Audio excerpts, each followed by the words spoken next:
पता नहीं ये सावन भादो का महीना क्यों आ जाता है।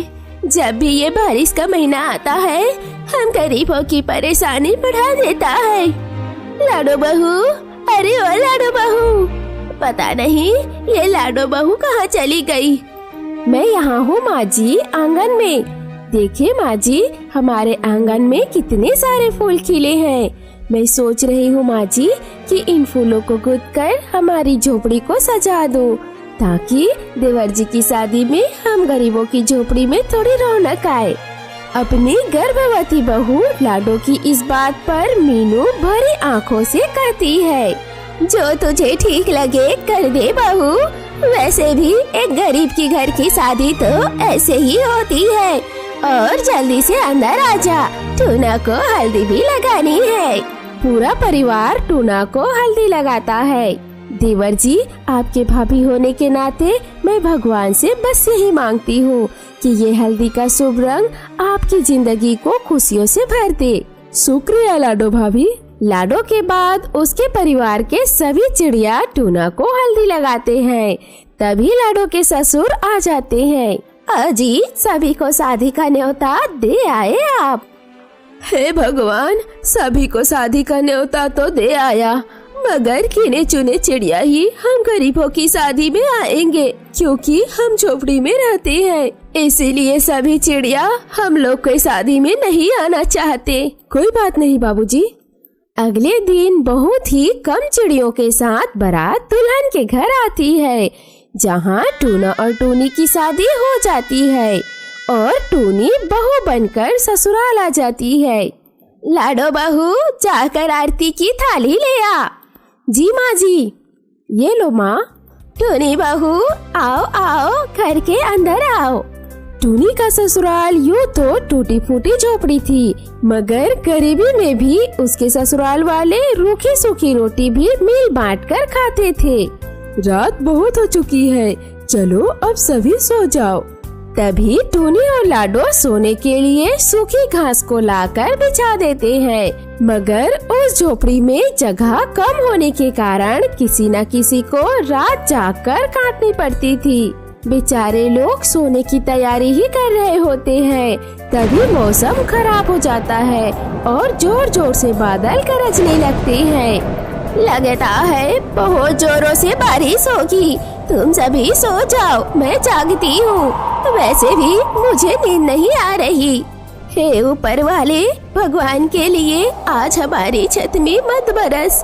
आज ही मेरे बेटे की शादी हुई है और हम गरीबों की झोपड़ी में नई बहू आई है। बेचारी डर भरी मन से उम्मीदें लगाकर ऊपर वाले से मिन्नतें कर रही थी। थोड़ी देर बाद सभी की आंखें लग जाती है। तभी बेहद तेज तूफान और बारिश शुरू हो जाती है, जिससे घर के छत की मिट्टी गलने लगती है और आंधी तूफान में छत की घास भी उड़ जाती है, जिस कारण उनकी झोपड़ी की छत जगह जगह से टपकने लगती है और बारिश की पानी से उनकी झोपड़ी भरने लगती है। तभी टूना नींद में कहता है, अरे मुझे क्यों जबरदस्ती नदी में डुबा रहा है, छोड़ मुझे। ऐसा कहते हुए बगल में सो रहा बंटी कबूतर को जोरदार लात मारता है। तभी लाडो उठ जाती है। देख लो माँ, टूना भैया ने मुझे फिर से धो दिया। हे भगवान, माँ जी, हमारी झोपड़ी में पानी कहाँ से भर रहा है? जिसका डर था वही हुआ, हमारी झोपड़ी की छत टपक रही है। अजी उठो उठो जी, देखो तो जरा। इस तरह बारिश के चलते सभी आधी रात को नींद से जाग जाते हैं और टूनी जल्दी जल्दी बारिश के पानी को झोपड़ी से बाहर फेंकने लगती है। लाओ टूनी, मैं भी तुम्हारी मदद करती हूँ।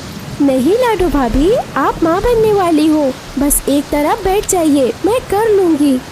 बारिश का पानी साफ करते हुए रात से सुबह हो जाती है और अब बारिश भी थम जाती है।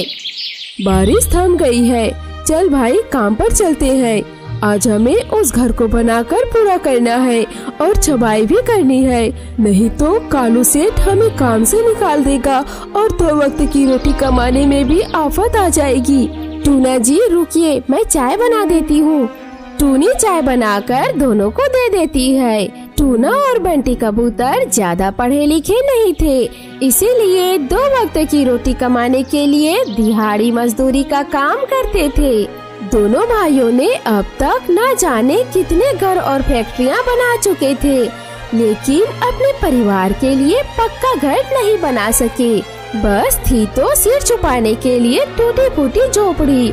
वही कुछ समय उन्हें बेरोजगारी के धक्के भी खाने पड़ते थे।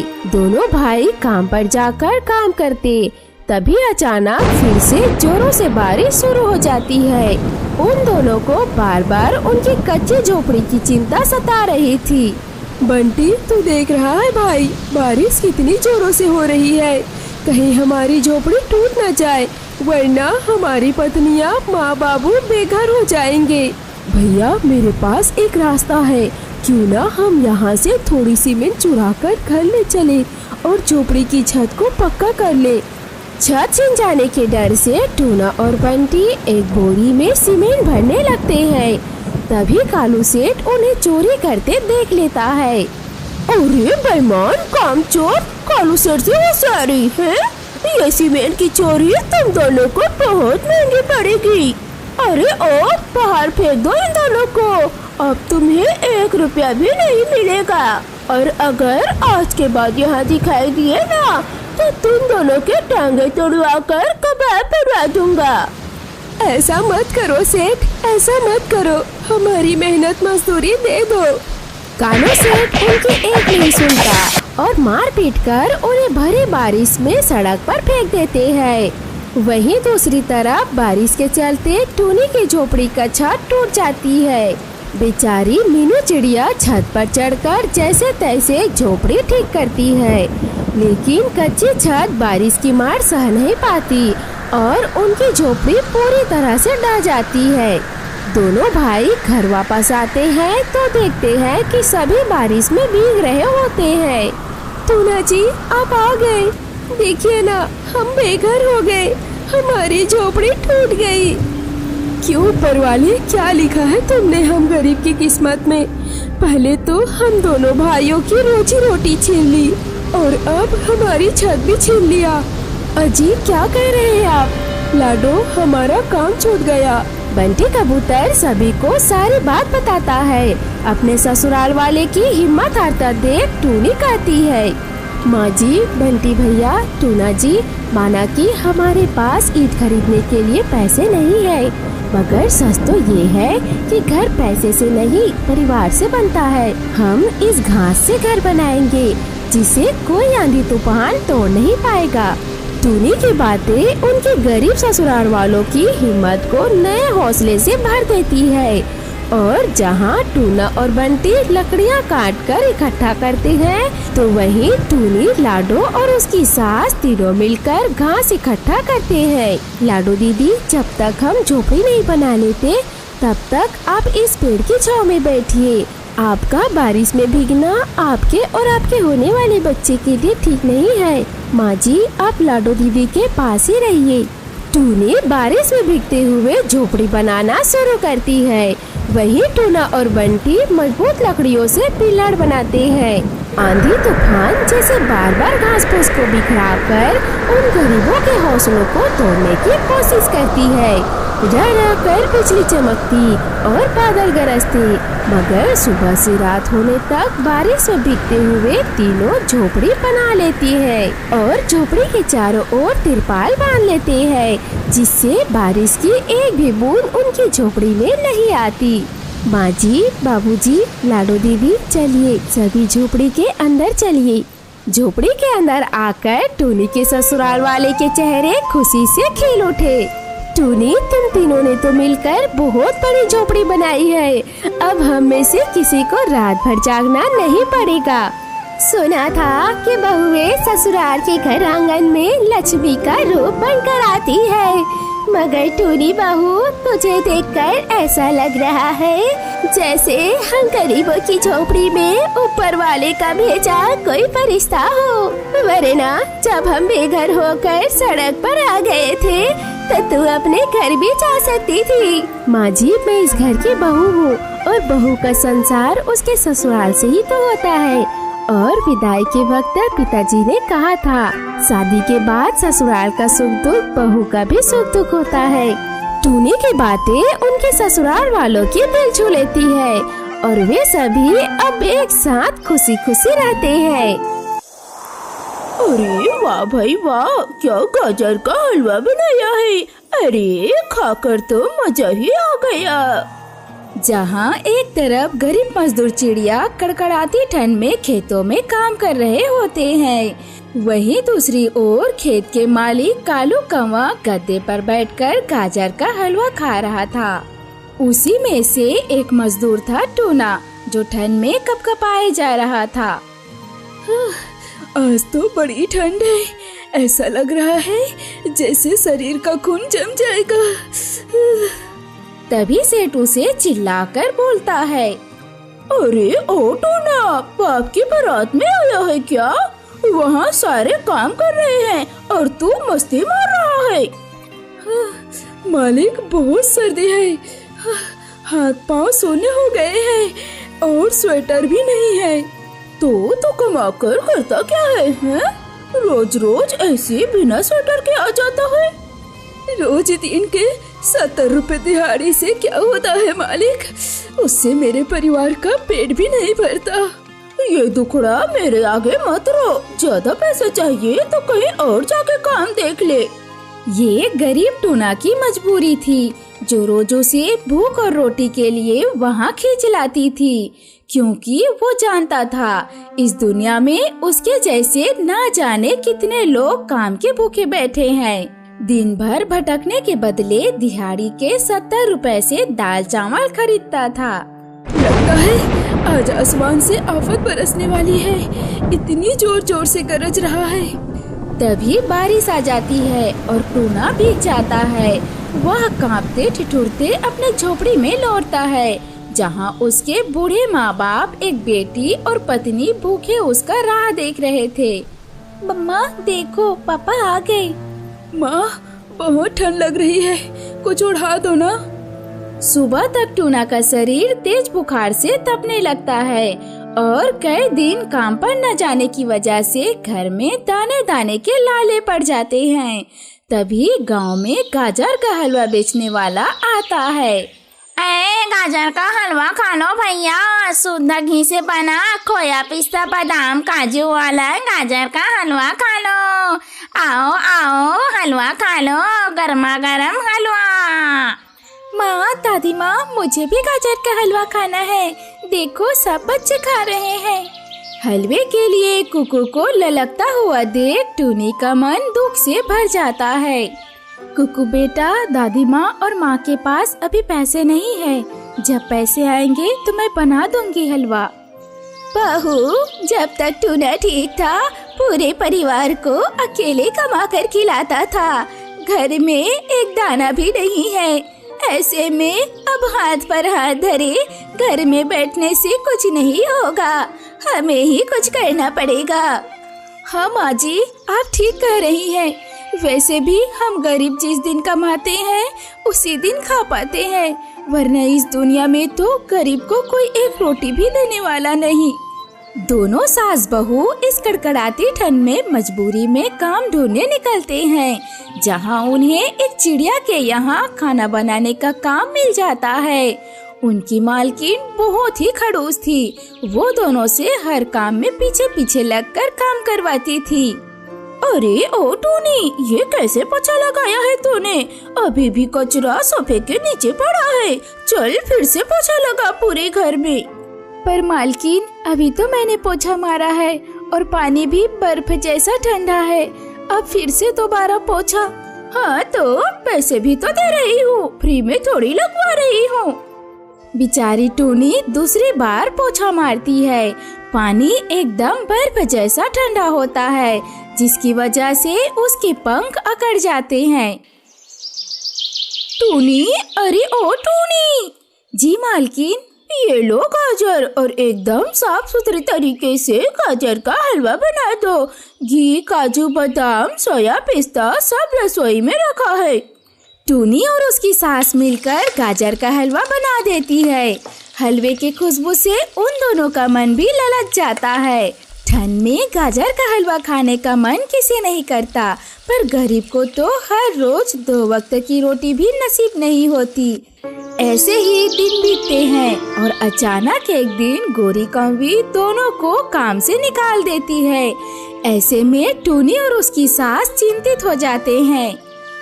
माँ जी, इतने से पैसे में हमारा पेट कब तक भरेगा? 2-4 दिन में ये पैसे भी खत्म हो जाएंगे, तब हम गरीब के घर का गुजारा कैसे चल पाएगा? तभी टूनी की सास को एक ख्याल सोचता है। बहू, इन पैसों से क्यों ना हम दोनों गाजर का हलवा बनाकर बेचे। ठंड में तो गाजर का हलवा खाना सभी को पसंद होता है। मगर टूना की माँ, सामान और बिना बर्तन के तुम दोनों हलवा कैसे बेचोगे? जी, इन पैसों से हम हलवे का सामान ले आएंगे। फिर दोनों सास बहू सारा सामान इकट्ठा करके अगली सुबह इधर उधर से लकड़ियाँ बीनकर लाती हैं और चूल्हे पर हलवा बनाकर टूनी उसे सर पर उठाकर हलवा बेचने निकल जाती हैं। हलवा खाओ हलवा, शुद्ध देसी घी में बना गाजर का काजू बादाम वाला हलवा। एक बार खाओगे बार बार आओगे। बहू, ठंड में तो पूरा जंगल एकदम सुनसान पड़ा है, हम लोग का गाजर का हलवा बिकेगा ना? हाँ माँ जी, बस हमें विश्वास रखना है। दोनों थोड़ा आगे जाते हैं, तभी आसमान से बर्फ गिरने शुरू हो जाते हैं। अरे बाप रे बाप, अरे बहू, ये जाड़ा तो शरीर का खून जमा रहे हैं। माँ जी, आप घर जाइए, इस बुढ़ापे में आपके शरीर के लिए ठंड ठीक नहीं। मैं हलवा बेचकर आ जाऊंगी। अपनी सास को घर भेजकर टूनी कड़कड़ाती ठंड में पेड़ के नीचे बैठकर हलवा बेचने लगी। अभी तक गाजर का हलवा नहीं बिका है। भगवान, इतना भी इम्तिहान मत ले हम गरीबों का, जो भूखे ही मर जाए। टूनी उदास होकर फिर से गाजर का हलवा बेचने लगी। गाजर का हलवा ले लो, स्वादिष्ट गर्मा गर्म गाजर का हलवा। तभी गाजर के हलवे की खुशबू से एक चिड़िया गाजर का हलवा खरीदता है। अरे सुनो बहन, जरा एक कटोरी गाजर का हलवा देना। ये लीजिए भैया जी। हलवा खाते ही चिड़िया गरीब टूनी की बड़ी तारीफ करता है। वाह बहन जी, क्या गाजर का हलवा बनाया है आपने, मेरा तो मन ही नहीं भर रहा। अरे एक कटोरी और दीजिए। ये लीजिए भैया जी, लीजिए। वो चिड़िया गाजर के हलवे के बदले 100 रुपए दे देता है। अरे ये तो बहुत ज्यादा है, मेरे हलवे के तो सिर्फ 50 रुपए बनते हैं। पर इस ठंड में यही गाजर का हलवा हलवाइयों का बड़ा महंगा बिक रहा है। रखो रखो बहन, ये तुम्हारी मेहनत के हैं। बर्फबारी के बीच में उस ठंड में पेड़ के नीचे पर बैठकर टूनी अपने बाकी सारे गाजर के हलवे बेच देती है और घर वापस आ जाती है। माँ जी, सारा गाजर का हलवा बिक गया, अब कल से हमें और हलवा बनाना होगा। अगर हम दोनों का गाजर का हलवा यूं ही बिकता रहा तो हमारे दुख भरे दिन खत्म हो जाएंगे। अगले दिन दोनों गाजर का हलवा बनाकर उसे फुटपाथ पर बैठकर बेचते हैं, मगर उस ठंड में बेचारों के पास कोई भी साल या टोपी नहीं था, जिससे उस ठंड में उस फुटपाथ पर टिकना दोनों के लिए काफी कठिन था। दिन बीतते गए और वे अपने गाजर के हलवे के स्वाद के लिए छा जाते हैं और गाजर का हलवा बेच कर उनकी आमदनी भी बढ़ने लगती है, जिससे अब वो रेडी पर सजा धजा कर हलवा बेचने लग जाते हैं। एक दिन एक पुलिस वाला उनके पास आता है। अरे ओ गरीबों के टोली, किससे पूछकर तुम दोनों यहाँ ठेला लगाए हो? चलो हटाओ ये ठेला, तुम यहाँ ये सब नहीं बेच सकते हो, समझी? चलो छोड़ो, मैं तुम दोनों को यहाँ गाजर का हलवा बेचने दूंगा। एक काम करो, जल्दी से मेरी जेब गरम कर दो। हाँ। क्यों साहब, आपकी नौकरी से आपकी जेब नहीं भर रही है? वो क्या कम है जो हम गरीबों की मेहनत की कमाई खाने आए हैं? हम यहाँ हलवा क्यों नहीं बेच सकते? टूनी की बात सुनकर पुलिस चिड़िया बौखला जाता है और सारा हलवा जमीन पर पटक देता है और तोड़फोड़ मचाने लगता है। अरे साहब, ये क्या कर रहे हो? क्यों हम गरीबों के पेट पर लात मार रहे हो? दया करो। पुलिस चिड़िया दोनों पर डंडा चला देता है। उस कड़कड़ाते ठंड में डंडे की मार खाकर बेचारे दोनों सास बहू की जान निकल जाती है। इतना नुकसान देखकर गरीब टूनी रोते हुए कहती है, साहब, एक गरीब का नुकसान करके तुमने ठीक नहीं किया। ऊपर वाले के यहाँ तुम्हें इन सब का हिसाब देना होगा। इतने में पुलिस की गाड़ी आकर वहाँ रुकती है, जिसमें पूरे जंगल को संभालने वाले बड़े साहब बैठे थे। क्या हो रहा है यहाँ? तुम यहाँ पर क्या कर रहे हो? मैं बताती हूँ साहब। टूनी बिना डरे सारी बातें बताती है। आप ही बताइए साहब जी, एक गरीब दिन रात मेहनत करके तो पैसे कमाता है, उसे भी इन जैसे पुलिस वाले रिश्वत मांगने आ जाते हैं। ऐसे में गरीब क्या कमाए और क्या खाएगा? हम गरीब जरूर हैं, पर साहब ईमान बेचकर कमाना नहीं जानते। गरीब टूनी की बातें बड़े साहब के दिल छू लेती है और उनको ठंड में कपकपाते देखकर उनको दोनों पर दया आ जाती है। आप दोनों चिंता मत कीजिए, आप दोनों को यहाँ पर रेहड़ी लगाने से कोई नहीं रोकेगा। और इस हफ्ते मेरी बेटी की शादी है। मैं चाहता हूँ आप दोनों अपने गाजर का हलवा मेरे मेहमानों को खिलाएं। बड़ा नाम सुना है आपका। बड़े साहब के दिए मौके से दोनों सास बहू के चेहरे में बड़ी खुशी आ जाती है। इसके बाद वो दोनों अपने गाजर के हलवे के लिए और मशहूर हो जाते हैं और धीरे धीरे उनकी गरीबी भरे हालात ठीक होने लगते हैं।